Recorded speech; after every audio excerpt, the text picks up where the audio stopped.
Dating Skills Podcast, episode 78. I'm your host, Angel Donovan, and today we're talking about relationship decisions and high quality problems. So this is for really people who are already successful with meeting women, attracting women, and all of these skills we often talk about which start relationships with women. And today we're talking about the next step, relationship decisions, and what kind of relationship is going to fit you in your life. And we've really got an ideal person to talk about this. You're going to see in a second. Should you get into a committed marriage? Maybe one question you ask yourself, or perhaps should you get into committed polyamorous relationships, which is a completely different approach to it.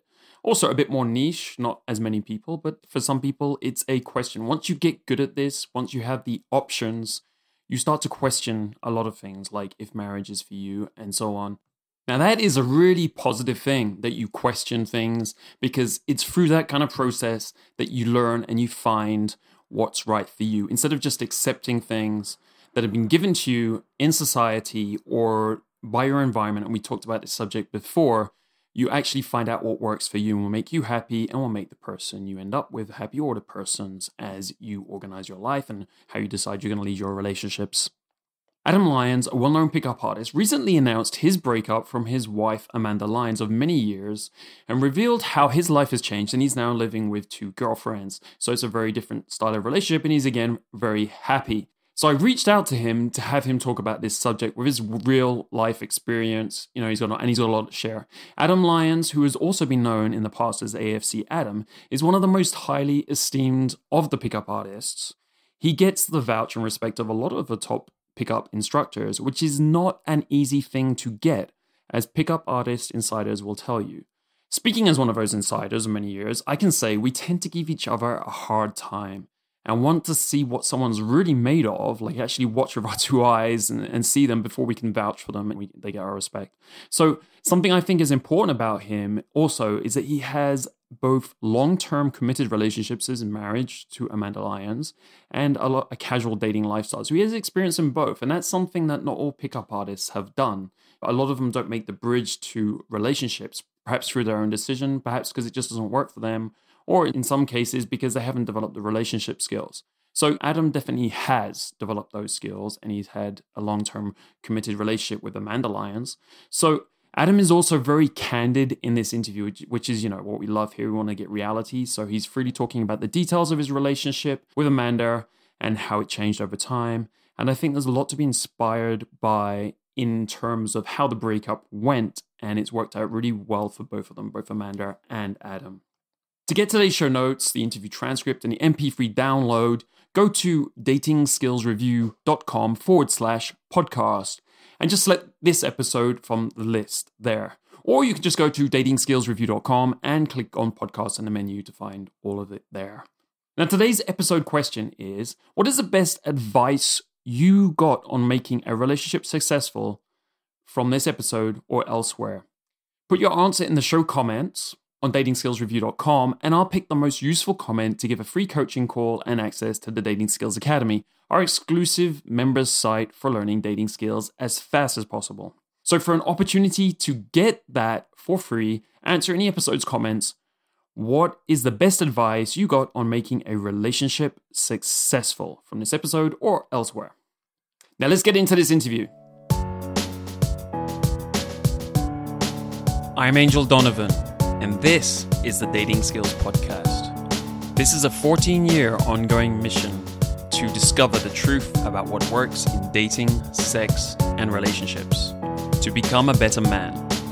Join me as I leave no stone unturned, chase down every expert, role model, and mentor with insights to get us to that goal as fast as possible. This show is about bringing you the best of that information so that you can take it in and change your life for the better, step by step, episode by episode. Hey Adam, it's great to be here downtown in LA. Yeah, dude, thanks for coming, man, to my house. Very few people come to my house to interview me. I'll invite people here so I can interview them. It's nice to do it the other way around. Yeah, it's a great place. I know you're moving, but it's really not a bad place. How long have you been here? I've been here since February. We came here from Austin, Texas. It was actually funny how I ended up here. I drove out to LA. No, I flew out to LA for a marketing mastermind. And I was to San Diego, actually, for the traffic and conversion. So I came out here for that. And then I came back to LA. I had some friends living in LA. I crashed with them and decided I just wasn't going home. And so I phoned my girlfriends and I was like, hey, I'm not coming home. I'm living in LA. You're allowed to come and stay with me if you want. Like, if you want to move in with me, you're welcome to. Was this in January? This is in January, yeah. That's so funny because I was living in Mexico and I went to traffic and conversion. Somehow we missed each other. I saw a lot of the guys. Yeah. And I went back to Mexico and I decided I wasn't going to stay there anymore. And I went to San Diego and I stayed there for 3 months. That's hysterical. Yeah, I did the same thing. I came out there and I drove to LA and I just stayed in LA and my girlfriends picked up all my stuff and drove it out to me and I moved here. I've been in this apartment and I think we're going to move to just north of Malibu. We're kind of tired of city living.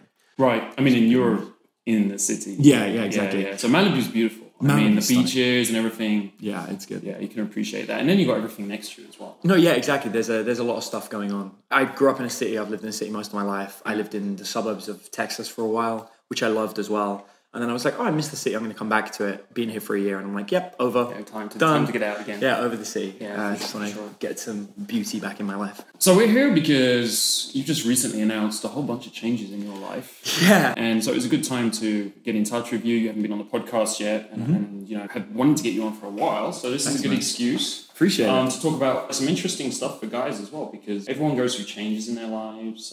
We don't tend to like make one choice in our life and stick with it for 50,000 years or 80 years or however long we live these days.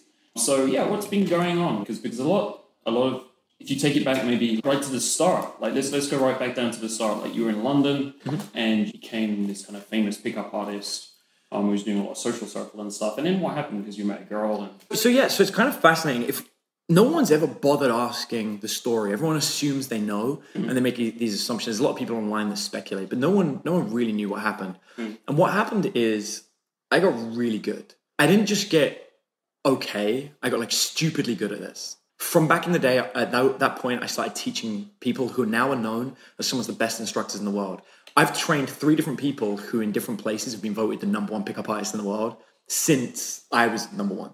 So I'm not just someone who has got good myself. I've got so good at passing the skill on that other people have become amazing at it. So very few people really understood where I went through. And I went through a really dark place. I'm back in London. We're going back like 7-8 years now.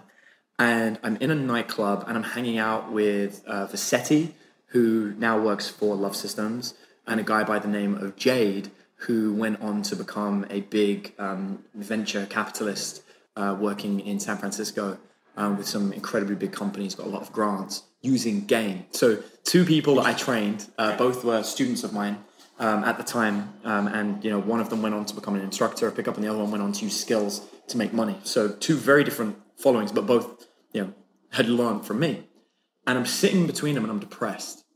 And they're like, what's up?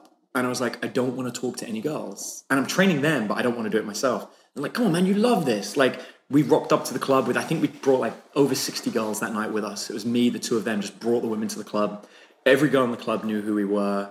Everyone that didn't know who we were wanted to know who we were. We had free champagne. We're in like China White's in London, which is still a very big club. It's a different location now, but and we ran the club. Like, everyone knew who the fuck we were. And I'm sitting there alone, bored. And he's like, what's up? And I was like, I've got to a point where game is so easy now, there is no challenge, and I hate it. And my friend's like, what do you mean? I was like, look, just point to any girl here. Now, you know, being a dating coach, one of the hardest things for a PUA to ever do is say, you pick the girl and I will pick her up. It's something most guys hate doing. It's something I pride myself on. I developed the skill. I got very good at it and I could do it. And so he points this super hot, tall, 6 foot tall blonde, and I walk straight up to her. Within 30 seconds, we're making out. In the middle of the makeout, I pull away from her. I look at him and go, see? And I just push the girl away and walk away. And he's like, dude, what are you doing? She was all into you. I was like, right. Or like the other girl, or the other one, or the other one, or the 14 girls that I'm currently fucking. I had on rotation. So in 2 a day, 7 days a week, 14 girls. I was like, there's got to be something else to this. I hate it. One of my other friends said to me, not a PUA, just a very good friend of mine, said, have you ever considered that you got so good at game that you're not getting what you want out of it? You're so good at giving other women what they want that you don't get what you want. And I was like, well, I get what I want. I get laid. And I was like, well, is that really what you want? What about companionship? And so I said to him, all right, I'm going to marry the next girl I meet. And the next girl I meet is this girl called Amanda. And she was this hot model from Ford Models. And she was in London. She was American and it was cute. And I was like, done. This is the girl I'm going to marry. And so I started running a very long game. And of course, I didn't come out and tell everyone that it was just going to be the next girl that I met, because there was no need to say that. I didn't want to be like, oh, this was an experiment. This is the woman I'm going to marry because it's a fucking experiment. But everything in my entire pickup career had been an experiment to that point. It was always, I wonder what happens if. I wonder what happens if. So I got married based on I wonder what happens if. And I changed some things. And, I suppose the first lesson, when you're learning game initially, it's all about making the other girl work for you. You make her work harder. You're disinterested. You're not needy. Well, when it comes to falling in love, when you want to fall in love, not making them fall in love, but you want to fall in love, you have to invest again. And so for the first time, I started doing AFC things again. I bought flowers. I wrote poetry. I did the dumb shit that for years I'd not done. And it worked. I fell in love. The more flowers I bought, the more I loved her. The more I chased her, the more I loved her. I generated love in myself. And I fell in love. And I married this woman, and everything was wonderful. And we had a plan for our future, and we worked together. And she's an amazing instructor. She's a very intelligent person, and she's beautiful. And her family were worth millions of dollars, and they were helping me finance things. And life was great. But I wanted kids. And I've wanted kids since I was 18 years old. I wanted kids. That's why I got into the game. And in my marriage, everything was wonderful. Everything was great except the kid thing. And what happened was, when we first got together, we agreed that between 3 to 8 years we'd have kids, give or take, something like that. And then as the time got closer and we got to like 3 years, she's like, I'm more like 10 to 15. I do want to. How old was Amanda? When we first got together, she was 20. Right. Married at 21. Right. Great. It's young. And at the time, kids was something she was totally open to. As she got older. How old are you right now? I'm now 34. Right. So there was like a 6-year gap between us. Yeah. Suddenly at this point where she doesn't want to have kids, and I get that, but she wants them in the future. But it caused this rift because I didn't want to wait. And my dad's old. I had a 53-year-old brother. He passed away last year. My dad's 75. I'm 40 years younger than my dad. I don't want to be 40 years older than my son. I want my son to be at an age where he can play with me and we can go out and do awesome things. And I've always imagined that. It was like one of the big things in my life. And suddenly I'm with this woman that if I stay with her, I don't have that one thing that defined me for so long before game. And we sat down and we spoke about it, and we started trying to find solutions together in open communication. And one of them that she came up with was, why don't you sleep with somebody else and have a kid with them, and we'll stay married? And it seemed like the best idea ever. I'm like, done, I can do that. And so we opened our relationship up. And when was this? This was 2 years ago, give or take. Well, no, maybe even longer than that, because it's been a year since then, so maybe 3 years ago now. But 3 years into the relationship, we open it up. We don't tell anyone, we just keep it quiet. Right. And we start having an open relationship. And she starts seeing a couple of other guys. She was a virgin when we first got married. Right. So she'd never had sex with anybody outside of me. And she kind of liked the idea of having sex with somebody else. And I'm not controlling. I'm like, whatever, have sex with whoever you like. It was funny because there were like all these things about like before we got married that she was cheating on me. And I'm like, she's a virgin. Like, and I have confirmation of this because I had sex with her on our wedding night, and she's a virgin. Like, you know when someone's a virgin, the hymen tears, and you're well aware of it. Yeah.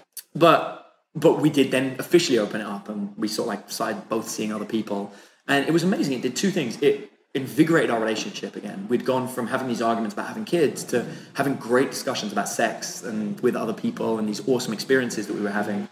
And I met a girl who would become my best friend. And I had more in common with this woman than any other girl I'd ever met, including my wife. She was fun and beautiful and sexy, and she had a kid already. And she needed somebody to look after the kid, and his dad was nowhere to be seen.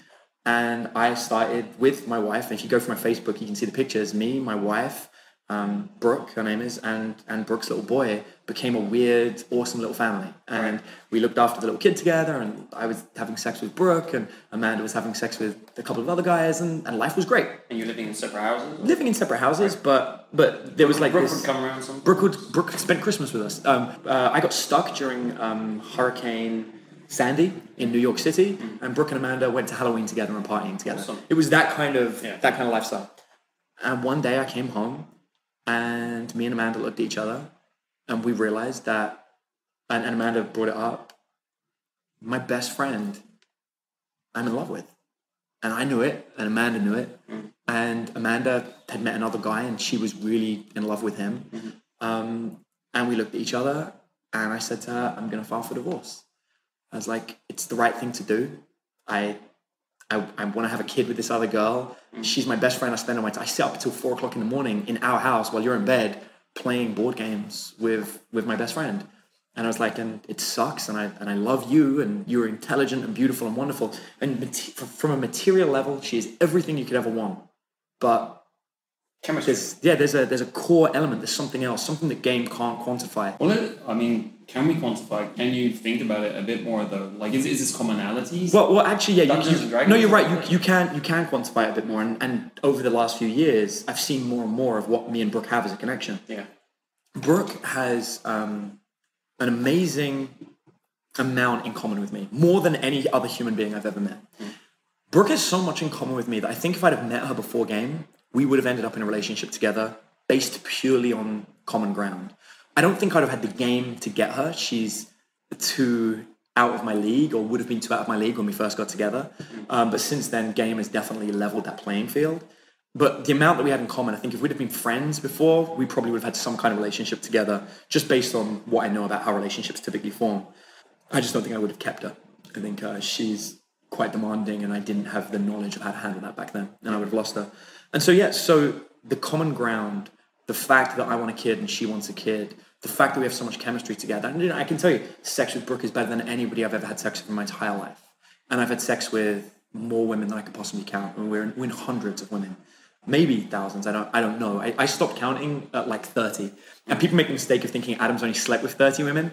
I stopped counting at 30, and that was in my first 6 months of learning game. And I've been doing it a hell of a lot long since. I've been in an open marriage, and I've got an amazing girlfriend that likes sharing me with other women. I have no idea how many women I've slept with, but it's hundreds, at least. And I've never had sex as good as I do with Brooke, and she's inventive and unique and comes up with things that you don't read about or you don't see in porn. She thinks of them and is like, we've got to do this. Right. And I've never. We went on a road trip with. It sounds like a bit of a team exploration. It is, yeah. It's like you finally find somebody who gets you on a level that's on something else. I'll give you a perfect example. One of the only things I am comfortable sharing. We're driving on a road trip, and everyone else in the car is asleep. There's 4 of us in a huge freaking 8-seater car. Yeah. And we pull over because Brooke needs to pee. And I was like, I need to pee as well. So we both jump out, and Brooke goes into the girls' restroom, and as she goes there, she grabs my hand and pulls me in with her. She goes, come on, quickie, go. And it's just like that kind of, and you gotta remember, that's 2 years into our relationship together. That's not like young love when you first meet. It's my best friend who just wants to grab me and have me because we've got 5 minutes about everybody else on a 2-day road trip. And that chemistry, and there is an element, I don't know why the sex is better with her than anyone else. There's something about her drive, she's got this inherent sexiness that's out of this world. I think it's biological as well. Yeah, I think there's a biological element to it. I think there is some kind of, whether it's pheromones or whether it's genetics, or there's something else going on that I have with her that I haven't had with anyone else before. And again, it's not because I haven't had with so many, it's just I've never met one that it's this intense. I've had versions of it, but nothing like this.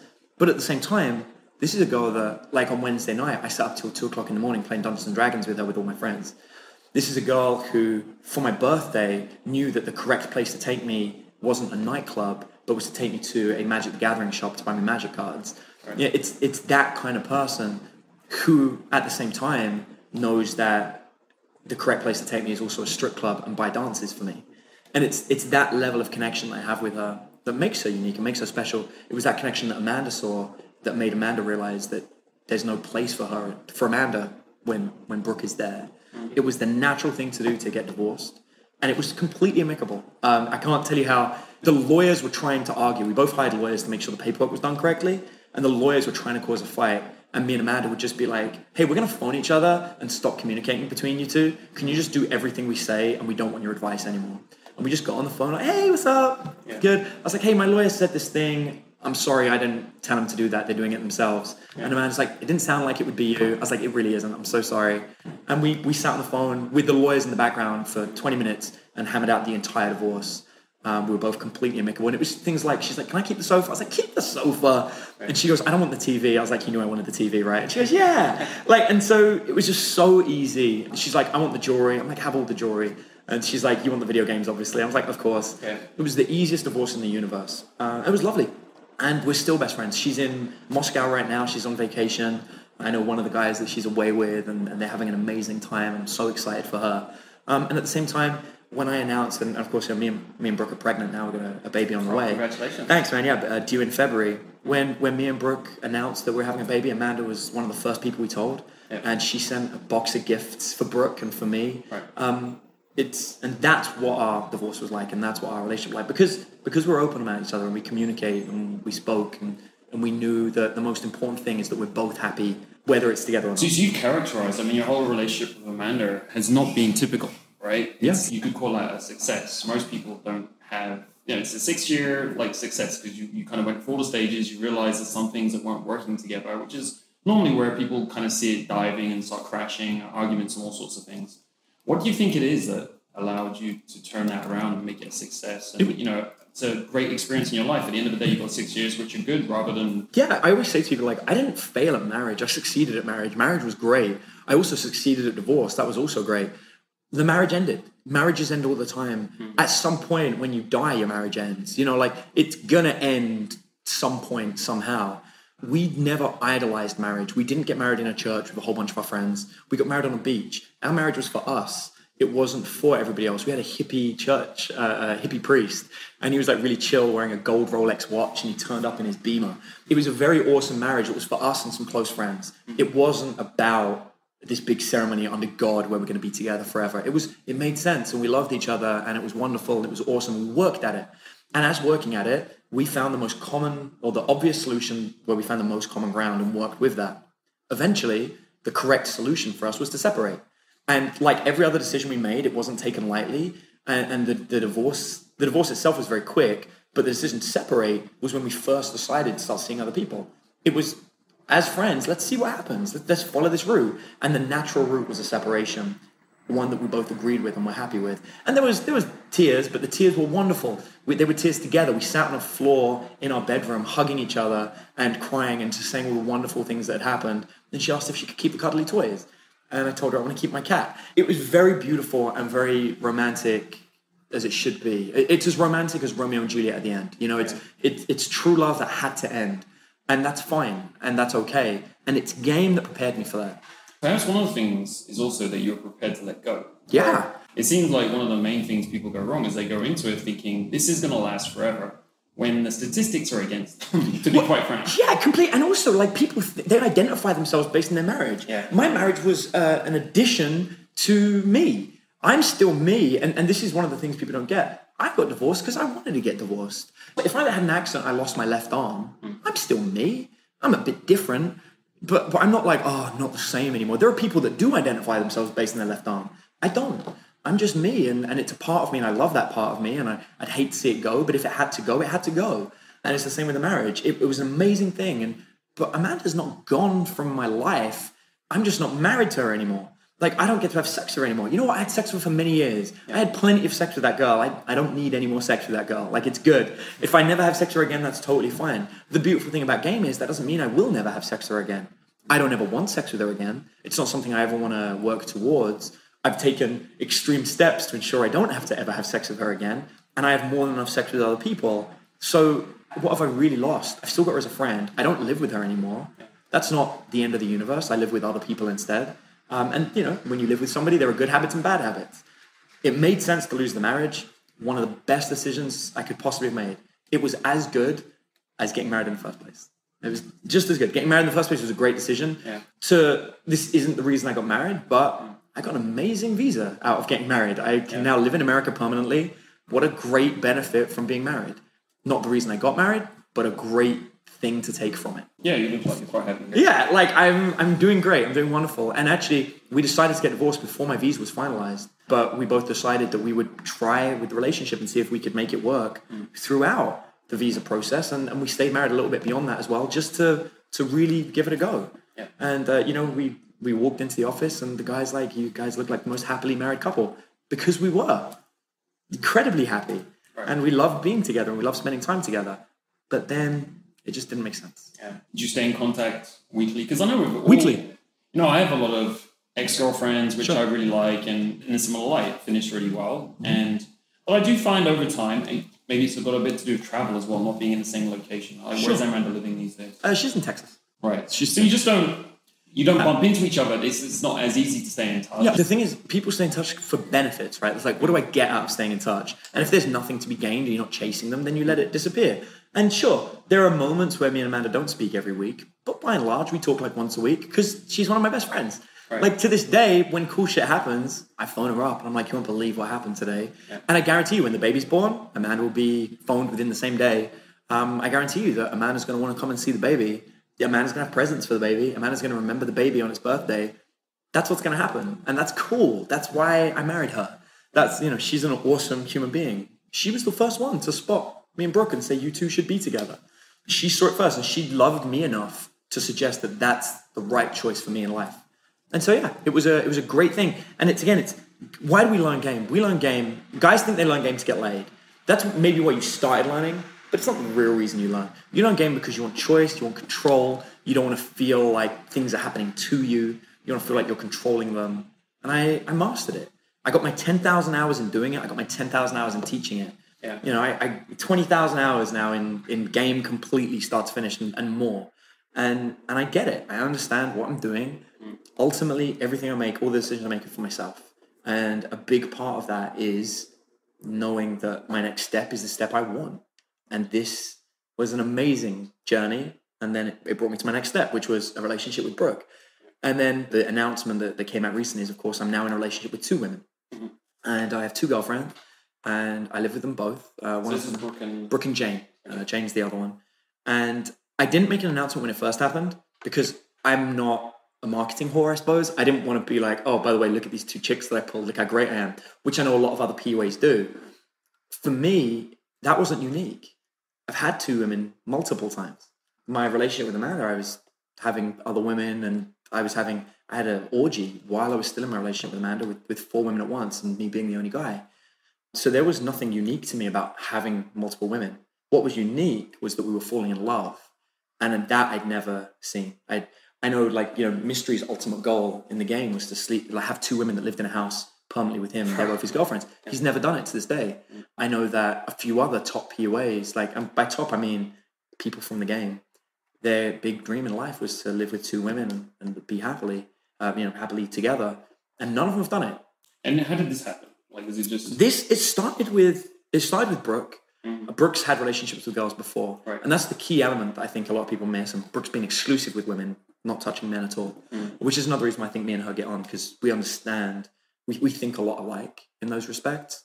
And Brooke said to me, just so you know, being with you, I'm not going to stop seeing other women. It's going to happen. And you need to know about it and you need to be cool with it. There are some times I'm just craving vagina and I need it in my face. Okay. And I was like, okay. I was like, but any girl you sleep with, I get to sleep with too. And I get to see girls too. And she's like, done, no problem if you can pick them up. And I was like, don't worry about it. I get that. And we went out picking up chicks together. And we would go out and we'd pick up girls, we'd take them home and we'd fuck them. And then Brooke's kind of a fuck them and leave them kind of girl. So she'll fuck them and she loses interest and she wants them gone. Mm. I'm a fuck them and keep them kind of guy. I like to keep them around. Has that created any conflict? It has. It has definitely created conflict. There's been a couple of girls that Brooke's just over and wants them out of her life. Yeah. And I'm still like, but I really like her. And Brooke's like, oh my God, get over it. What's an interesting problem? Fresh vagina. Just tell her to fuck off and let's get another one. I think it does annoy her that she's like, you're so emotional. She's like, why do you get attached? Just fuck him. But that's again why she's so awesome. In many weird ways, she can be the guy in a relationship like that. She's got that drive to just fucking move on. Whereas I'm like, oh, these people are cool. Let's hang out. Except Jane. Jane was awesome. And Brooke and Jane, initially Brooke was the big drive for Jane. She liked Jane a lot and wanted to see her. And they were kind of staying in touch more than I was. And I felt like Jane didn't really care about me. But we were still having sex together, so whatever. And then we came to LA and we stayed with Jane for a week. This was about a year ago today. We stayed in LA for a week. And we'd been seeing Jane for about 6 months already at that point. And when we came to LA, I had some of the best sex of my life. I was having a threesome every morning and every night with the 2 of them without fail. And I was like, holy crap, this is incredible. They did some very beautiful things for me. One of them was, we went to a nightclub. I'm never going to forget this. And it's a little bit of details, but whatever. We went to this nightclub and they both put on matching collars with leashes. And I walked in the club and I had these 2 hot girls making out with each other on a leash behind me. And I was just like, this is out of this world. I had guys high-five me not knowing who I was just based on that alone. It was just incredible experience. It was for my birthday. It wasn't just like a random occasion. And it was a fetish club, so it was a little bit more acceptable, right? It's not like, it's not like we went to the Roosevelt Hotel or what have you. And it was beautiful. It was just a great experience. And after that, when we decided to move to LA, Jane was living in LA already. Jane helped with the move, and we moved into her place first. We stayed there for like a month. And then we got our own apartment, and Jane helped us move into the apartment. And she helped Brooke drive all the stuff from Texas to LA. And one day, Jane was just there. And next thing we know, it's now been a year and a half. It's kind of one of those things that kind of just happens organically. Yeah. It was just organically. Now there's 3 of us. And people started making comments. And, a lot of people didn't even know that I got divorced because I didn't make a big deal out of that either. And sort of like trickled through, I told people. And the girls were kind of getting annoyed that every time I said something about going on a date, the first comment was, what about Amanda? What about Amanda? And I was like, I need to make an announcement. I need to tell people. Yeah. And we'd been in a relationship for a year and a half now. So they'd kind of been keeping it quiet from their families as well. Brooke's from Texas. So that's not the easiest thing in the world to let your family know, right, hey, I'm in a relationship with 2 people. Mm-hmm. Jane's from Russia. And her family, pretty strict. Not, I don't know if you know, like their stance on any kind of homosexual behavior in Russia. Right. Not really the best.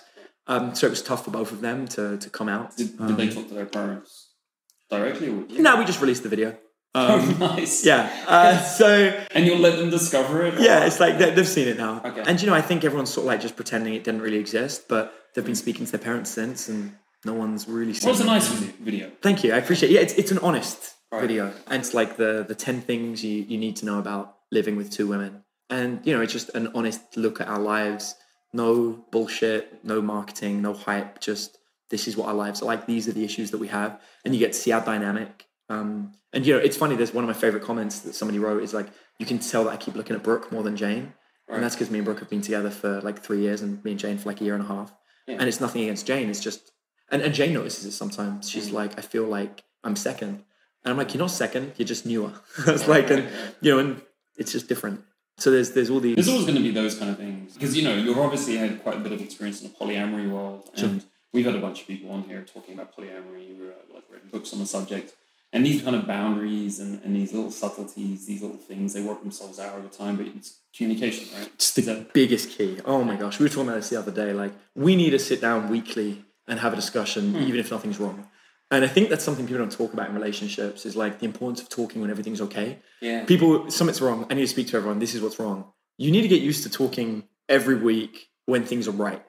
Okay, that's interesting. So could you give some little example of like, would you start the conversation? You'd be like, hey, I just want to talk about it. We've got to a point where now things are kind of like set. We have times. There's like a set time where we're going to go and talk. That's interesting. Yeah, it's like a set thing. So it started with dates. Yeah. Dates were haphazard and that wasn't working. So we had to have a set routine. Right. And girls don't like set routines for dates. Like if you tell somebody, hey, Monday night is date night, Thursday night is date night, Saturday night is date night. They can be like, well, what if I want to go out on a Tuesday night? And you have to know, look, they're not mandatory, but these are the ones that we attempt to do.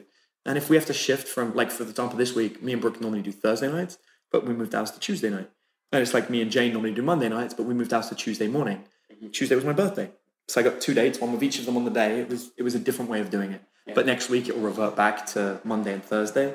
And these are important, like making sure you have that balance.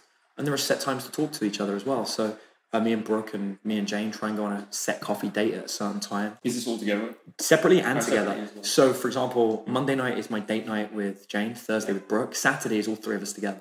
Right. And they have a day where they go and do spas and nails and stuff like that. And that's just as important, like for the girls to get bonding time with just them. They went archery once without me, which was amazing for them. And I was bummed because I didn't get to go archery. But it's important. They have to have that. And it's actually nice. The more jealous they make me, the better I feel in a relationship. I feel stronger and more towards the relationship, more part of the relationship when I'm the jealous one. If either of them are jealous, the relationship gets harder. But when it's me that's jealous, everything's moving really smoothly. Why is that? Is that because you can handle it? It's partly because I can handle it better, but also because when I get jealous, it drives me to run harder game, which means that the more jealous I am of the 2 of them being together, the more I work towards more effort I put in. And they feel more secure because I'm putting more effort in.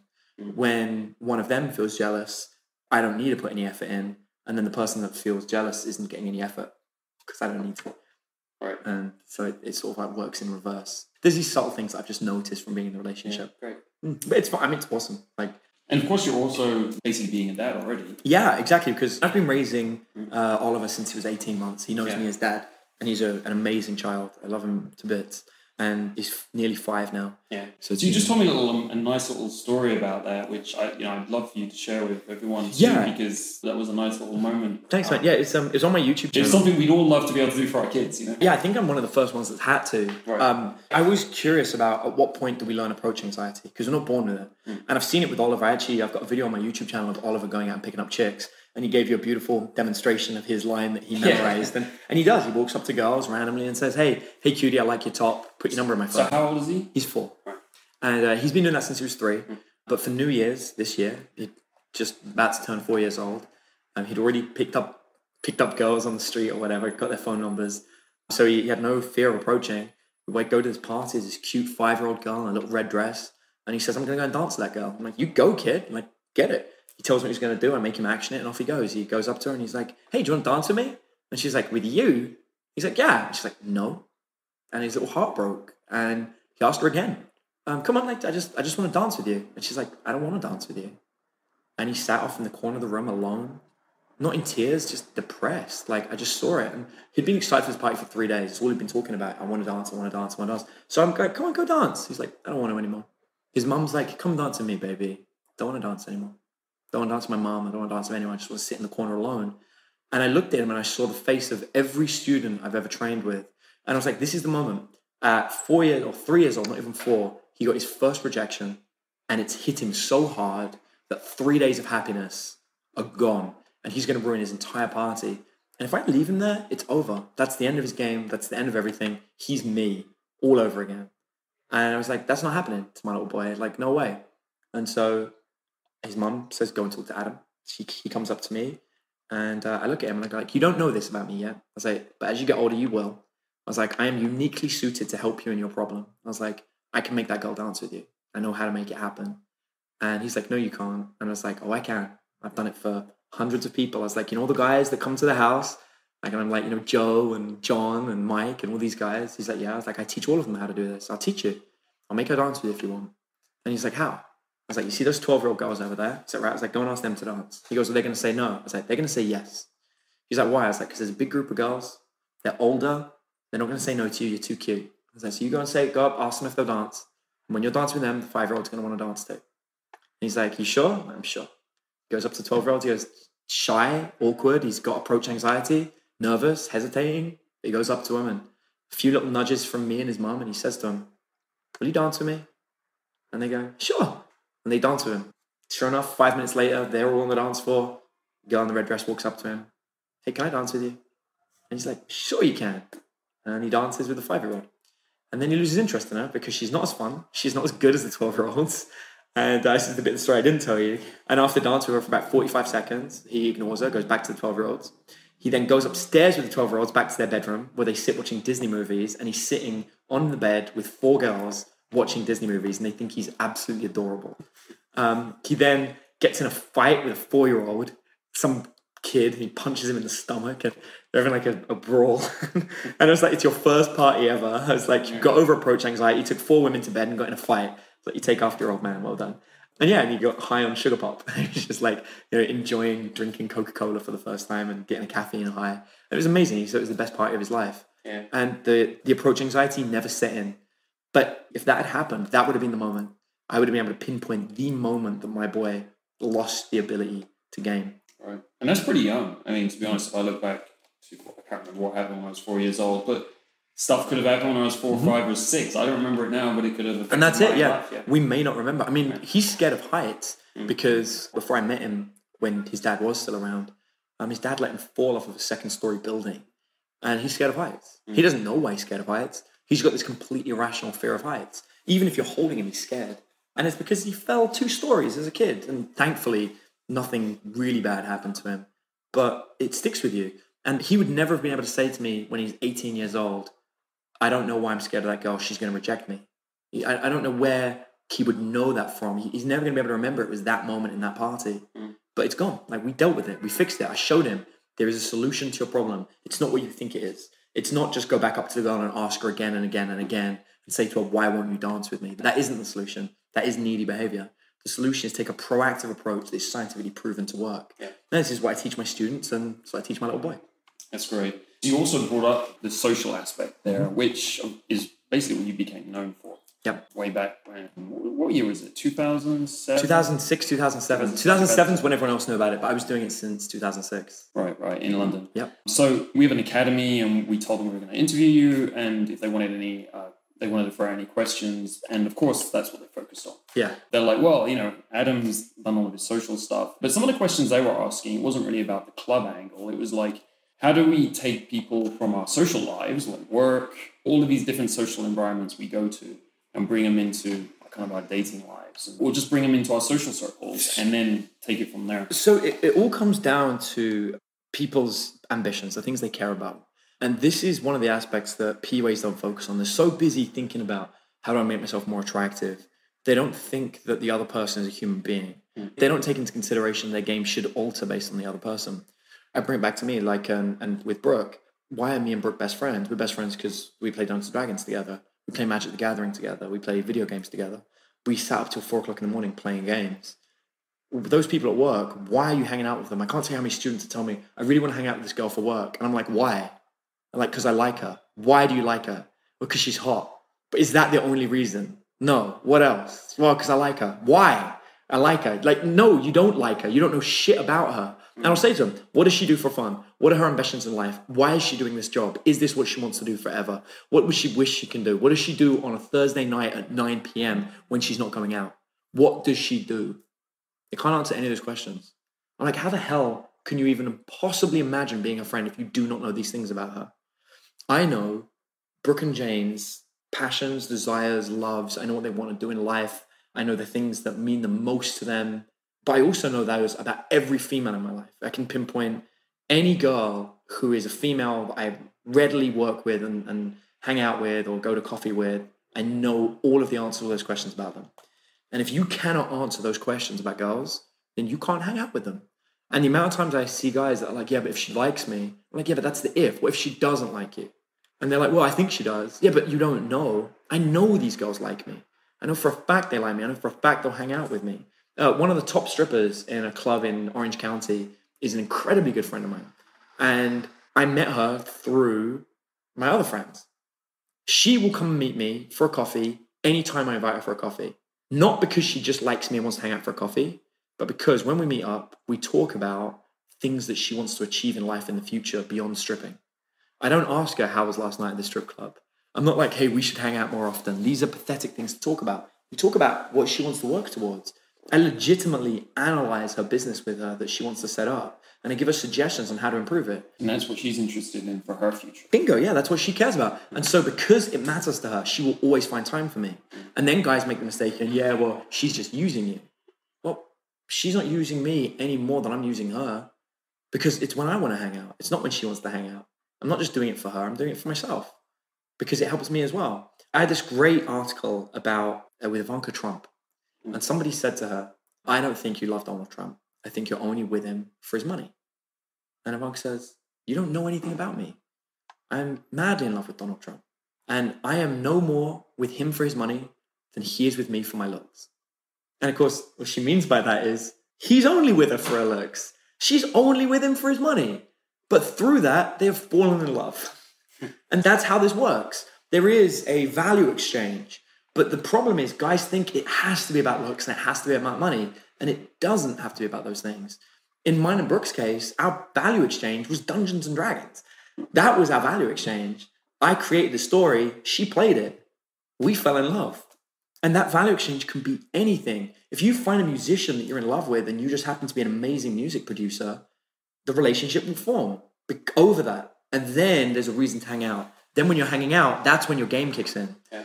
Any PUA who is only focused on his game, any guy out there who thinks, I need to focus on my dating skills, you are missing the other half of the game that is going on. And they're the guys that fail when someone like me swoops in and, he takes her out to dinner the night before and hangs out with her and maybe gets to make out with her. But then she has to get up early the next day because she's got this really important meeting. And he's like, man, I nearly had sex with her, but she had to go the next day to this meeting. And sure enough, she went out to dinner the night before with this guy and she made out with some other guy. but she then sits with me for 4 hours straight in a meeting that she wants to be in. And then if I invite her out for a night on the town, she says yes, because she wants every minute with me. And then if I make out with her and I invite her back to my place and that guy says to her, meet me in the morning for breakfast, she flakes on the breakfast because she wants to fuck me, because we have a connection beyond just the physical attraction, beyond just sexual attraction. There is a depth to that relationship, a depth that can't be touched by anybody else, who doesn't go that deep.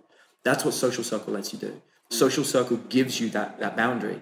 You know, there are very few guys in the world who have ever slept with a 10 that didn't meet her through social circle. And that's because for a 10, the social circle says safety. She uses it to know who she should and shouldn't be fucking. If you can't rise to the top of that social group, why would the 10 allow herself to fuck a 7? To a 10, she wants a 10. And a 10 is someone who can move into her social group and be the best. I had that situation with Amanda. One of my favorite stories about Amanda that never gets told publicly, because when we were married, we didn't talk about it. But I think one of my greatest achievements with Amanda was one time I flew out to America to see her. And this was before we were dating, but we were kind of half dating. I went out to see her and she told me that she was going to dinner with another guy. She's like, there's this other guy. She's like, you know, you're in England. I only see you once every 2 months. She's like, obviously she's not having sex because she's a virgin. So I'm not having sex with her, but I do want to go to dinner with him. I like him. We planned it before. You came last minute. I didn't know you were going to be here. I'm not flaking on him for you, but I still want to hang out with you. And I was like, fine, no problem. And she's like, really? I was like, yeah, it's cool. I was like, your roommate's here. I'll go out with your roommate. Her roommate is another hot guy. I took her roommate out to a bar, and in the bar, I picked up every single girl in the bar with her roommate. 100% of the females. There was not a girl in that bar who wasn't sitting with me, having drinks and listening to stories about London. I was in a small town in America talking about London. I was surrounded by women. I bought all of them drinks. I was the biggest, I suppose you call it AFC, because I was buying everyone drinks, right? Everyone's like, oh my God. This is why I call myself AFC Adam, by the way, because I love using things that people say never work and making them work. And I'm surrounded by all these women. They all love me. They all want my phone number. And I'm happy to say, and there'll be somebody out there that's like, Adam hung out with a bunch of girls and didn't get anything. I'm happy to say I didn't make out with a single one of them. I got all their phone numbers. I didn't want to make out with them. That wasn't the goal. The goal was very simply to show the roommate that when we go to a bar, I can have my pick of any woman in the bar. I then went back, after being a perfect gentleman in the bar, to the house. I didn't say shit.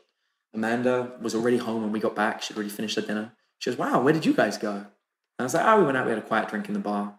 And I went to bed. And Amanda sits out talking to her roommate and finds the whole story. She walks into the room and she goes, I hear you're kind of a hit in the bar. And I was like, I was just chatting, you know me, I got a big mouth. She jumps straight on top of me, starts making out with me, going down on me. It was an incredible session. And she's just like, the other guy's kind of boring. And I was like, I'm sure he's great. You gotta give him a chance. And she goes, I don't want to. It's like, all right, don't give him a chance then. And it's because I became the 10 in her social circle. I went to her local bar with her friends and all of them thought I was amazing. And that's how I got her. And that's how anyone gets a girl in their prime. You have to be the best of the best of the best in whatever situation it is. And the way you're the best is depth. It's being more than just a cool So it guy. sounds like the basis of this is being able to talk with people about, going back to what you were talking about earlier, it's being able to connect with people, talk about what they're interested in, and obviously just be confident. If you're going to be talking to a bunch of people at the same time, that's probably not where the guys at home want to start. They probably want to focus kind of like on one-to-one relationships and start understanding people better at a base. Yeah, here's the thing, like confidence, that phrase, right? It comes up all the time. Everyone's like, be confident, be confident, be confident. It's banned in my company. You're not allowed to say be confident, actually. No instructor is allowed to say be confident to a student. We define confidence as experience. And if you're struggling to communicate with people or to have depth, I almost always find it's because you have no life experience. You've done the same fucking job for a long time. You've not really traveled. You don't really know anyone. And I find the more you travel, the more you collect life experiences, the more you push yourself and do strange things, the easier it is to talk about, and the more experience you can pull from. Yeah. So when you meet a girl that says, oh yeah, I was part of the London School of Ballet, you can say, holy crap, you know what? Randomly, I did ballet for 2 years. And then you bust out, a couple of positions and like footsteps and what have you. And then they're like, holy crap, that's incredible. And, I'm sitting here talking to you and I'm telling you, I did that. I did ballet for 2 years. I did it not because I wanted to pick up girls, but because it was a fun thing to do. I was like, fuck it, I'll do some ballet. And I did. I became a qualified yoga instructor a couple of years back. Why?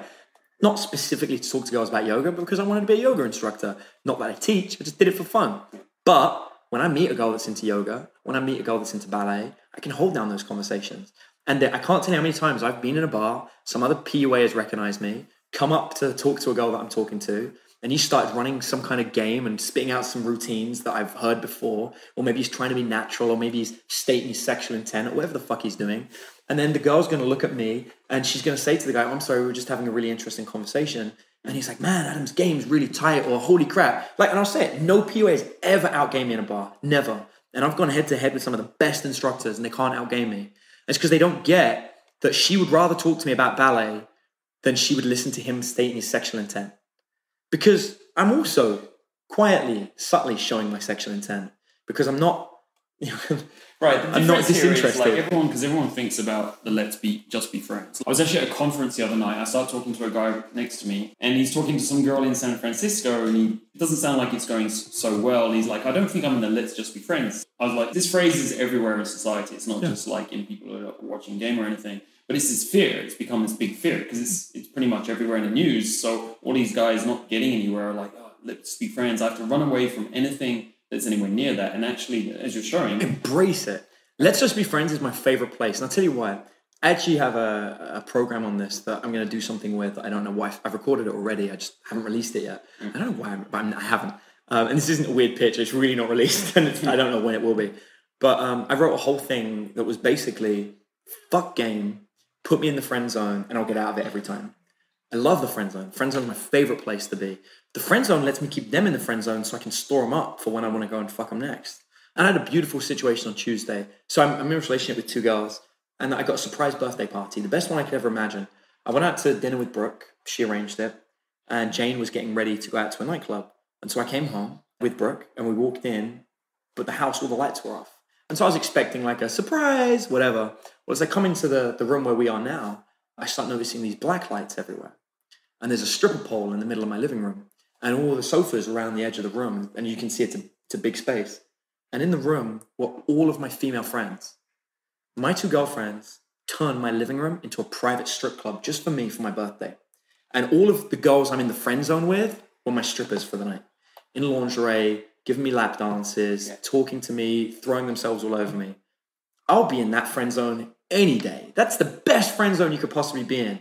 These are friends who some I've had some kind of intimacy with, some I haven't had that kind of intimacy with, but they were all there, comfortable, being sexual around me, stripping for me, giving me an amazing show on poles. Girls that had never done pole dancing before, learning how to do pole dances, as there was some of my friends strippers were teaching them how to dance.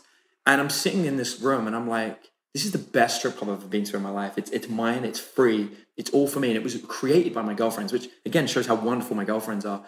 But more importantly, shows just how powerful, if the friend zone is done correctly, is. Because the difference is, most guys get stuck in the friend zone because the girl's like, I have no sexual interest in you. Yeah. Whereas there is no girl in my life that has no sexual interest in me. Because all I do is talk about sex. I tell every girl within 20 seconds of meeting them, or within 20 minutes of meeting them, just so you know, I've fucked every single girl that I'm friends with. I tell them as a fact, whether it's true or not, it doesn't matter. I tell every girl, that's just how it is. I always fuck my female friends. At some point, I fuck my female friends. And I let them know, I was like, so you may want to consider that before we become friends. If you start hanging out with me, I was like, we're going to have sex. It's going to happen. I was like, and that's because like, I don't believe in, I have sex with people like I take them to dinner. I'm like, hey, let's go and have dinner. Let's fuck and see how we get on. And I was like, and there's a trust that builds. And I get the girls say, yeah, I agree with you. And once I've got that done, I don't care about being in the friend zone. I'll be in the friend zone anytime. Because they know that I've already made it clear. I'm probably going to have sex with them if we become friends. And then it never goes away. That sexuality keeps throughout the relationship. You know, I'll say, hey, my friends are throwing a bondage party next week. Do you want to come?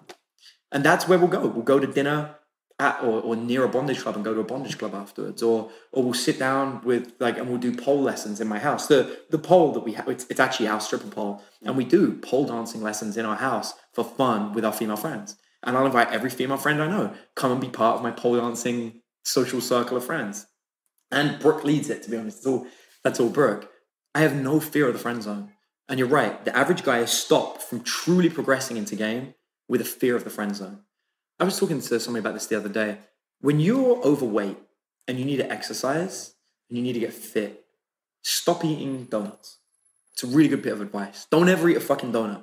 Just work out, eat chicken, eat broccoli, don't eat donuts. 2 years later, when you've lost the weight and you're fit and you're healthy and you get exercise, you can have a donut. It's okay.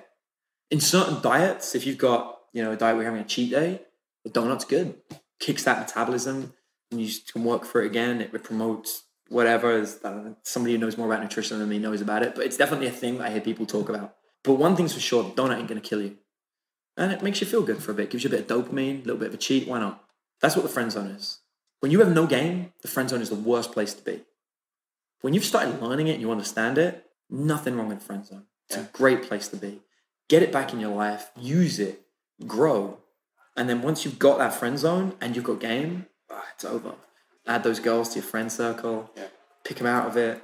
I think that's a great note to finish this off. We ask everyone a couple of questions.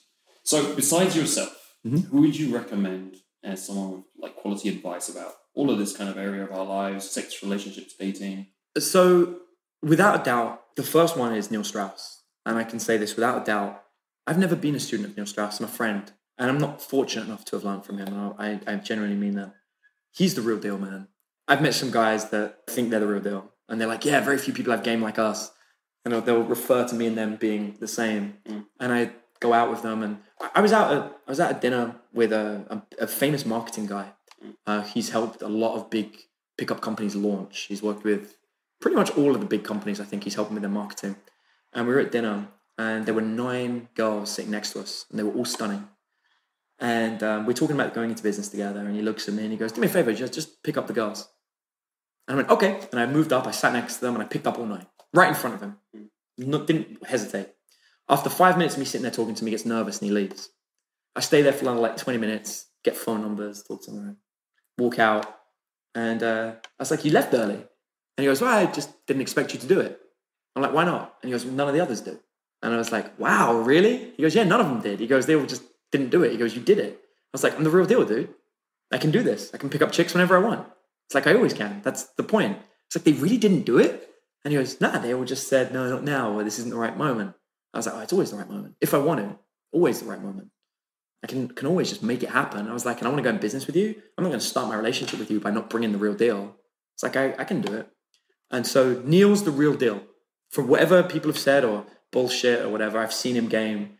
I've seen him outgame people. I've been in a situation with Neil where it was me, Neil, 3 PUAs, good guys, really good, people that I would consider good, and 3 girls total. I got my girl. There are 2 girls left, 3 PUAs and Neil. Now you'd expect maybe Neil gets one and one of the other guys get one. Neil took them both. Took them both home and had a threesome with them. All 3 guys couldn't even get one of the 2 girls off of Neil. Amazing game, incredible, very talented. So Neil's the real deal. And going back to what we were talking about, like the friend zone and experience of life. I mean, Neil, he's a famous writer in his own right. And one of the things he's done throughout that writing career is explore new subjects, learn about new things. And he has a wealth of experience to talk about. Got it, and that's game. He could talk for hours and hours and hours about all sorts of subjects. And that's why Neil's gonna win. You go head to head against Neil and you bring up your top topic. You think he hasn't heard it, spoken about it before, or dealt with it? No, man, he can riff, he can join you on it. You can't outmaneuver him. You have to beat him at his game. You're competing on a different level. He understands game and he understands life experiences. If you say to him, me and my friends went to Thailand. He goes like, I've always wanted to go to Thailand. Neil's going to be like, let me recommend this beautiful place in Thailand. It only opened 6 months ago. And you're just going to be like, wait, I was there 2 years ago. Suddenly your story it pales in comparison because he's traveling and seeing places and he knows so much. And that's the battle. That's the real element. Like these life experiences are worth so much. And life's about experience. Yeah. So let's not forget the aim in itself should be about getting experience in life. It's not all about girls either. Just so happens that getting life experience helps us with this aspect of our life. Yeah, you got it, man, 100%. And it's like, if it wasn't Neil, if I wasn't learning from Neil and I had to relearn my game again, there's a guy called Carey Carey, who is a student of mine. And he's become one of my best friends. And he doesn't really teach. He teaches for me occasionally, but it's very hard to make him teach because he just doesn't want to anymore. He makes a lot of money doing tech help for people. He actually does tech for a lot of other PUA companies. I'd learn from him. He has memorized everything I've ever taught, and he's been sitting next to me for like 6 years. He knows all my content. And if I ever had some kind of accident where I lost everything, I would just say to him, hey, can I download your brain again?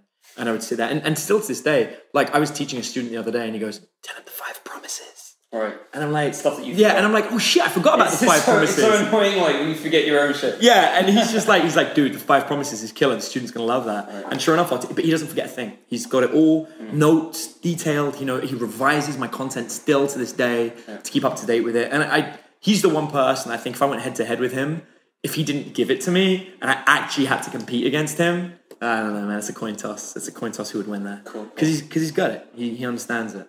Yeah. So that's who I'd go to.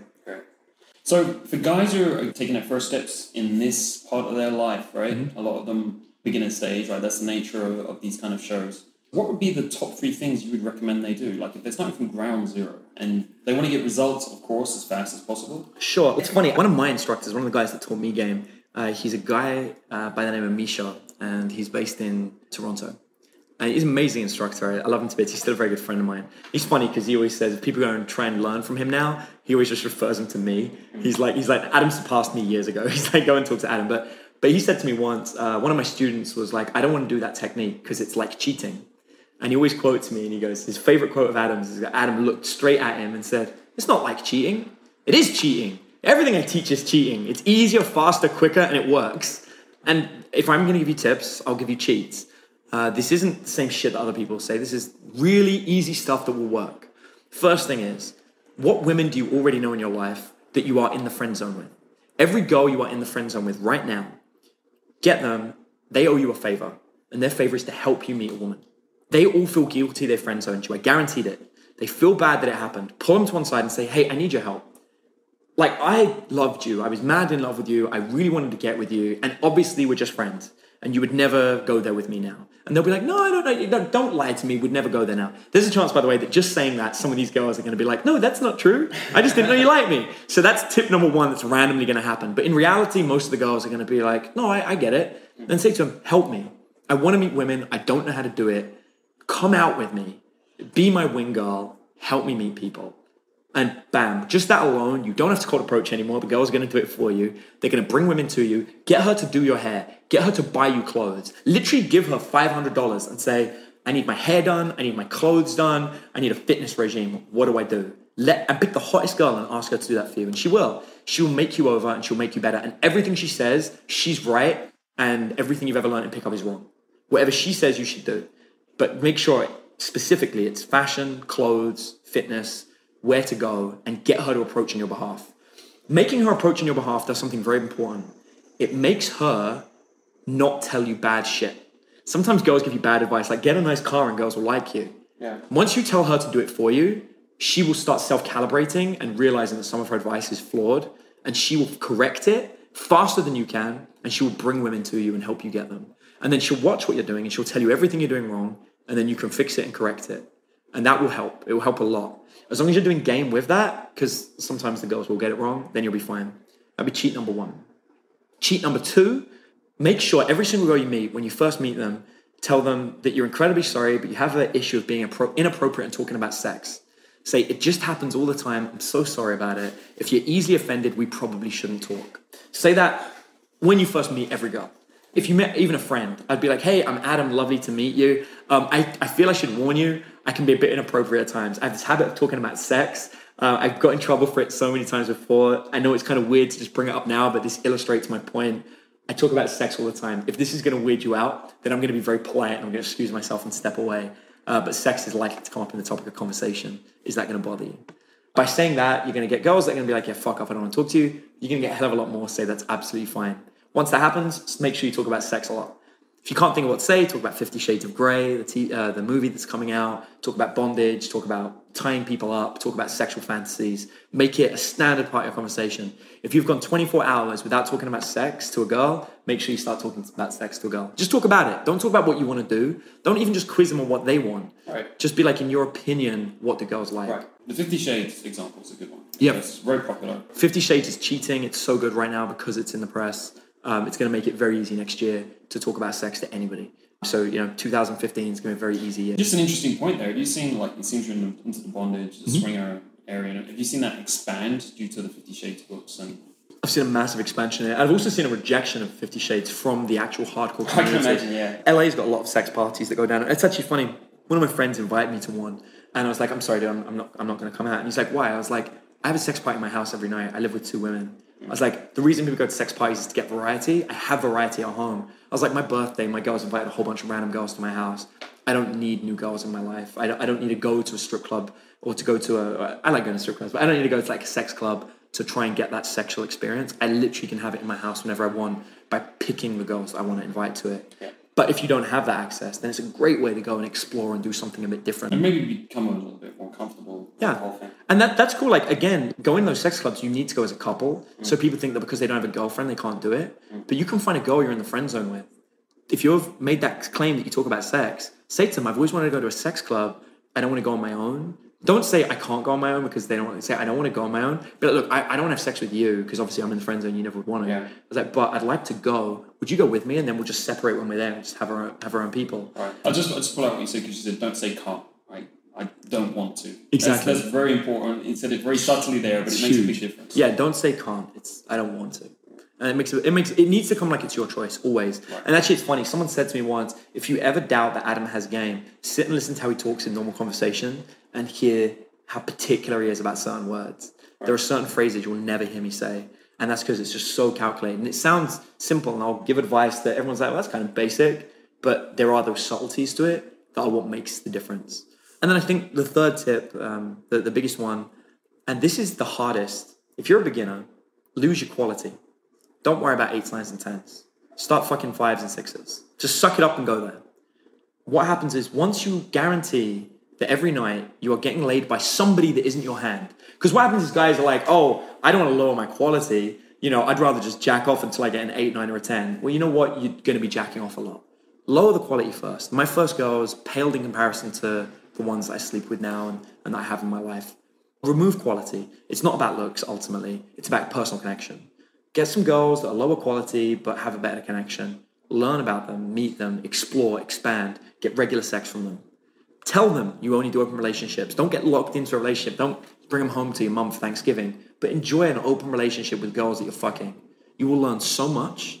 You will no longer be needy because you don't need sex. You won't be frustrated with it, but then push to increase the quality. Which happens naturally for some people, not everyone. Yeah, exactly. Some people get lazy. Yeah. They start fucking the 5s and 6s, and they keep fucking the 5s and 6s. Right. And you got to push for the quality. It's got to go up. Is there any little trick to do that? Yeah, I do this thing where back in the day, and again, I haven't done it for a long time, but I suggest people, if you fuck the 5, that's fine. The next girl has to be a 6.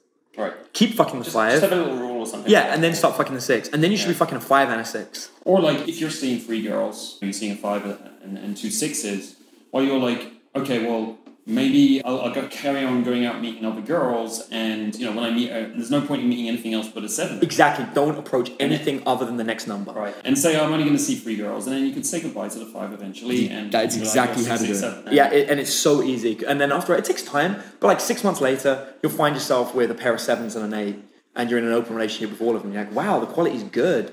And then once you're with the 8, it makes it easier to get the other ones. And if you want to desensitize yourself to hot girls, join a spin cycling class. Go on a weekly basis. Don't worry about picking them up. Just go there. You'll see really hot girls sweating, looking ugly, and just get in the friend zone with those 10s. When you're friends with 10s, picking up 10s becomes really easy because you just assume that quality of women is what all women look like. When I had my private strip club, the one that was here, every single girl was stunning. Like everyone, there was not an ugly girl in the house. They were all beautiful. They were all girls that, one of them was a professional actress. She's been in like big feature films. Another one was like one of the top dancers at Spearmint Rhino in Vegas. This was a high caliber of women at my party. There was no customary fat chick. There was no awkward Asian girl that was there.